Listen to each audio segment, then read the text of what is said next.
time is running out.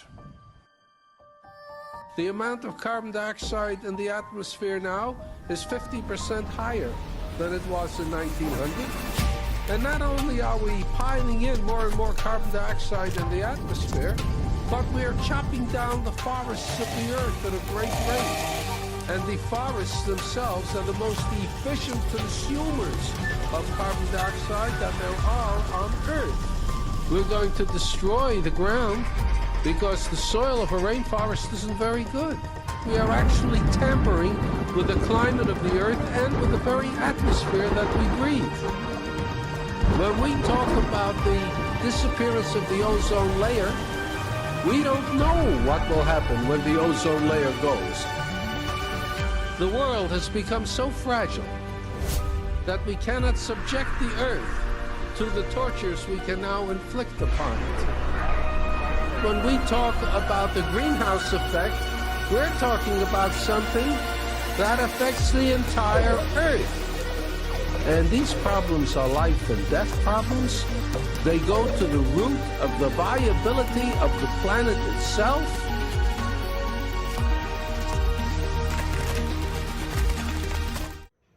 Hello and a very warm welcome from me, Taufan. I'm a student of International Relations at the LSPR Communication and Business Institute and also a student under guidance of Sir Bonar, Sirait. So in this video, I would like to tell you something about climate change. But first of all, I'll give you a sneak peek about what exactly climate change is. So climate change describes a change in the average conditions, such as temperature and rainfall in a region over a long period of time. So I'll give you an example. 20 years ago, much of the United States was covered in glaciers. But today, we can only see that the US have a warmer climate and fewer glaciers. So global climate change refers to the average long-term changes over the entire Earth. This includes warming temperatures and changes in precipitation as well as the effects of the Earth's warming. So I'll give you another example for like rising sea levels, shrinking mountain glaciers, ice melting at a faster rate than a usual in Greenland, Antarctica, and Arctic. Even changes in the flower and the plant blooming times.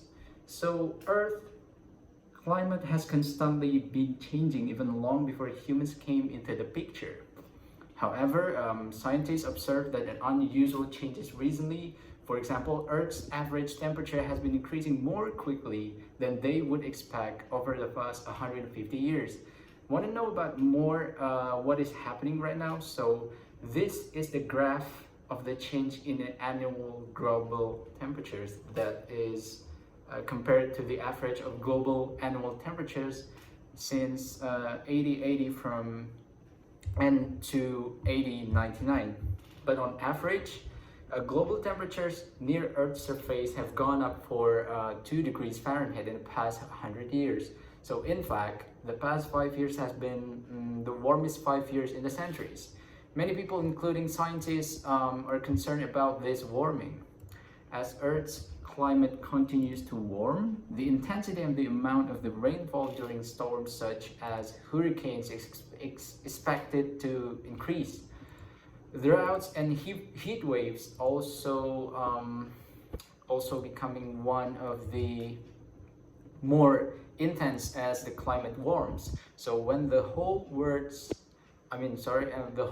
Earth's temperature changes by 1 or 2 degrees, that change can have a big impact on the health of the Earth's plants and animals too. So the next question is, what's causes of the climate change itself? So you can see in the picture, this is a simplified animation of the greenhouse. However, scientists once again agree that the Earth has been getting warmer in the past 50 to 100 years due to the human activities. So certain gases in the Earth's atmosphere block heat from escaping. So this is called the greenhouse effect. These gases keep the Earth warm like the glass in the greenhouse that keep plants in warmth. So human activities itself, such as burning fuels, to power factories, cars, and buses are changing in the natural greenhouse. So these changes cause the atmosphere to trap more heat than it used to, leading to a warmer Earth, thus leading to a warmer Earth. So does what we do matter? I would like to say yes, because when human activities create greenhouse gases, Earth warms. So this matter because oceans, lands, air, plants, animals, and energy from the sun all have an effect on one to another. So when it's combined, the combined effect of all these things give us a global climate. In other words, Earth's climate functions like one big connected system. So thinking about things as a system means looking for how every part relates to others. So I think this is it. That's a little sneak peek about why we should concern to our planet. I hope you guys like it. That's all from me. And once again, I'm Taufan. Thank you so much for watching. Goodbye.